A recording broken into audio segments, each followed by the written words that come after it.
कृष्णाय वासुदेवाय हरये परमात्मने प्रणतः क्लेशनाशाय गोविंदाय नमो नमः। प्रिय मित्रों, आज के इस एपिसोड में हम श्री विष्णु पुराण के पंचम अंश के 8वें अध्याय का श्रवण करेंगे, जिसमें हम श्रवण करेंगे धेनुकासुर वध का। तो आइए वीडियो को प्रारंभ करते हैं, परंतु वीडियो को प्रारंभ करने से पहले चैनल को सब्सक्राइब करके वीडियो को लाइक ज़रूर कर दें और कमेंट में जय श्री कृष्ण अवश्य लिख दें। श्री पाराशर जी बोले, एक दिन बलराम और कृष्ण साथ साथ गौ चराते अति रमणीय ताल वन में आए। उस दिव्य ताल वन में धेनुक नामक एक गधे के आकार वाला दैत्य मृग मांस का आहार करता हुआ सदा रहा करता था। उस ताल वन को पके फलों की संपत्ति से संपन्न देखकर उन्हें तोड़ने की इच्छा से गोपगण बोले।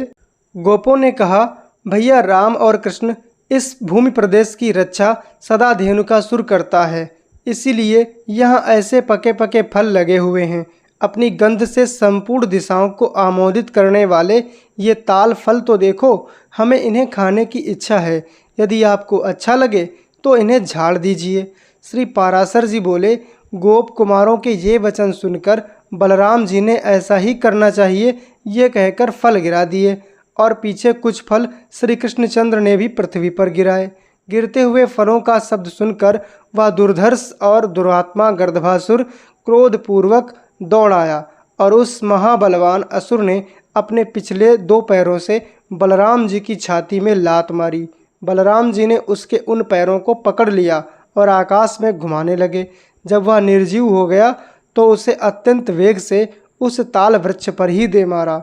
उस गधे ने गिरते गिरते उस ताल वृक्ष से बहुत से फल इस प्रकार गिरा दिए जैसे प्रचंड वायु बादलों को गिरा दे। उसके सजातीय अन्य गर्दभासुरों के आने पर भी श्री कृष्ण और राम ने उन्हें अनायास ही ताल वृक्षों पर पटक दिया। हे मैत्रेय, इस प्रकार एक क्षण में ही पके हुए ताल फलों और गर्दभासुरों के देहों से विभूषिता होकर पृथ्वी अत्यंत सुशोभित होने लगी। हे द्विज, तब से उस ताल वन में गौवें निर्विघ्न होकर सुखपूर्वक नवीन तृण चरने लगीं, जो उन्हें पहले कभी चरने को नसीब नहीं हुआ था। इति श्री विष्णु पुराणे पंचमे अंशे अष्टमो अध्यायः। इस प्रकार श्री विष्णु पुराण के पंचम अंश का 8वां अध्याय पूर्ण हुआ और अब हम 9वें अध्याय का श्रवण भी इसी एपिसोड में करने जा रहे हैं। 9वें अध्याय में हम प्रलंब वध का श्रवण करेंगे। श्री पाराशर जी बोले, अपने अनुचरों सहित उस गर्दभासुर के मारे जाने पर वह सुरम्य तालवन गोप और गोपियों के लिए सुखदायक हो गया। तदनंतर धेनुकासुर को मारकर वे दोनों वसुदेव पुत्र प्रसन्न मन से भांडीर नामक वट वृक्ष के तले आए। कंधे पर गौ बांधने की रस्सी डाले और वनमाला से विभूषित हुए वे दोनों महात्मा बालक सिंहनाद करते गाते वृक्षों पर चढ़ते दूर तक गौवें चराते और उनका नाम ले लेकर पुकारते हुए नए सींगों वाले बछड़ों के समान सुशोभित हो रहे थे। उन दोनों के वस्त्र सुनहरी और श्याम रंग से रंगे हुए थे, अतः वे इंद्रधनुष युक्त श्वेत और श्याम मेघ के समान जान पड़ते थे। वे समस्त लोकपालों के प्रभु पृथ्वी पर अवतीर्ण होकर नाना प्रकार की लौकिक लीलाओं से परस्पर खेल रहे थे। मनुष्य धर्म में तत्पर रहकर मनुष्यता का सम्मान करते हुए वे मनुष्य जाति के गुणों की क्रीड़ाएं करते हुए वन में विचर रहे थे। वे दोनों महाबली बालक कभी झूला में झूल कर, कभी परस्पर मल्ल युद्ध कर और कभी पत्थर फेंक कर नाना प्रकार से व्यायाम कर रहे थे। इसी समय उन दोनों खेलते हुए बालकों को उठा ले जाने की इच्छा से प्रलंब नामक दैत्य गोपवेश में अपने को छिपा कर वहाँ आया। दानव श्रेष्ठ प्रलंब मनुष्य न होने पर भी मनुष्य रूप धारण कर निस्संक भाव से उन बालकों के बीच घुस गया। उन दोनों की असावधानता का अवसर देखने वाले उस दैत्य ने कृष्ण को तो सर्वथा अजेय समझा, अतः उसने बलराम जी को मारने का निश्चय किया।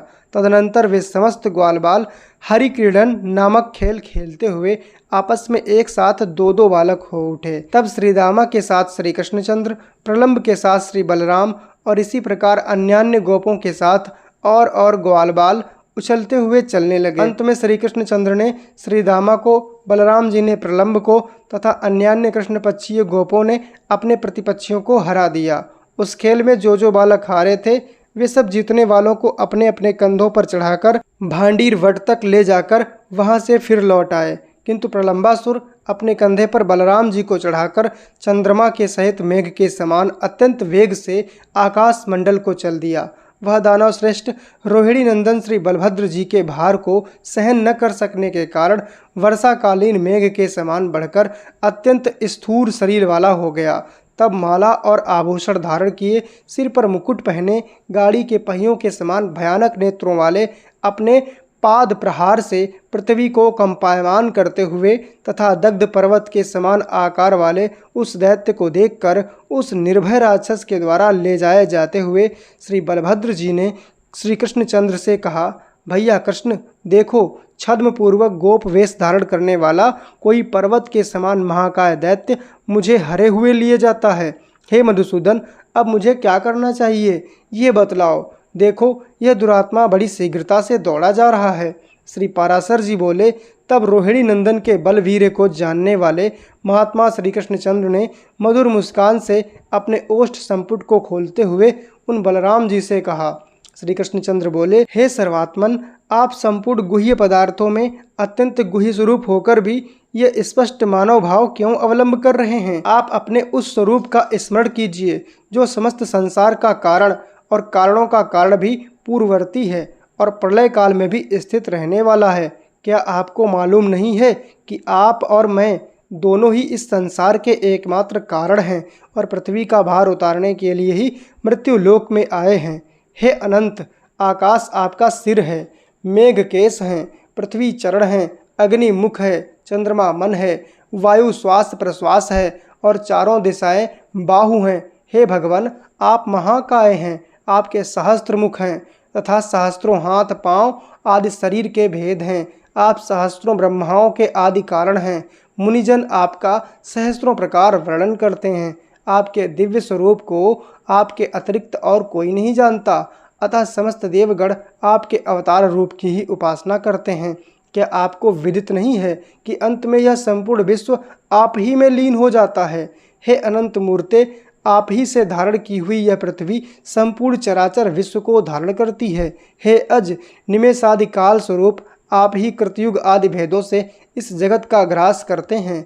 जिस प्रकार बड़वानल से पिया हुआ जल वायु द्वारा हिमालय तक पहुँचाए जाने पर हिम का रूप धारण कर लेता है और फिर सूर्य किरणों का संयोग होने से जल रूप हो जाता है, उसी प्रकार हे ईश, यह समस्त जगत रुद्रादि रूप से आप ही के द्वारा विनष्ट होकर आप परमेश्वर के ही अधीन रहता है और फिर प्रत्येक कल्प में आपके हिरण्यगर्भ रूप से सृष्टि रचना में प्रवृत्त होने पर यह विराट रूप से स्थूल जगत रूप हो जाता है। हे विश्वात्मन, आप और मैं दोनों ही इस जगत के एकमात्र कारण हैं। संसार के हित के लिए ही हमने भिन्न भिन्न रूप धारण किए हैं। अतः हे अमेयात्मन, आप अपने स्वरूप को स्मरण कीजिए और मनुष्य भाव का ही अवलंबन कर इस दैत्य को मारकर बंधुजनों का हित साधन कीजिए। श्री पाराशर जी बोले, हे विप्र, महात्मा श्री कृष्णचंद्र द्वारा इस प्रकार स्मरण कराए जाने पर महाबलवान बलराम जी हंसते हुए प्रलंबासुर को पीड़ित करने लगे। उन्होंने क्रोध से नेत्र लाल करके उसके मस्तक पर एक घूंसा मारा, जिसकी चोट से उस दैत्य के दोनों नेत्र बाहर निकल आए। तदनंतर वह दैत्य श्रेष्ठ मस्तिष्क फट जाने पर मुख से रक्त वमन करता हुआ पृथ्वी पर गिर पड़ा और मर गया। अद्भुत कर्मा बलराम जी द्वारा प्रलंबासुर को मरा हुआ देखकर गोपगण प्रसन्न होकर साधु साधु कहते हुए उनकी प्रशंसा करने लगे। प्रलंबासुर के मारे जाने पर बलराम जी गोपों द्वारा प्रशंसित होते हुए श्री कृष्णचंद्र के साथ गोकुल में लौट आए। इति श्री विष्णु पुराणे पंचमे अंशे नवमो अध्याय। इस प्रकार श्री विष्णु पुराण के पंचम अंश का 9वां अध्याय भी संपूर्ण हो गया। मित्रों, अगले वीडियो में हम 10वें अध्याय से प्रारंभ करेंगे। तब तक के लिए कमेंट में जय श्री कृष्ण बलराम अवश्य लिख दें और वीडियो को एक लाइक करना ना भूलें। हरे कृष्ण।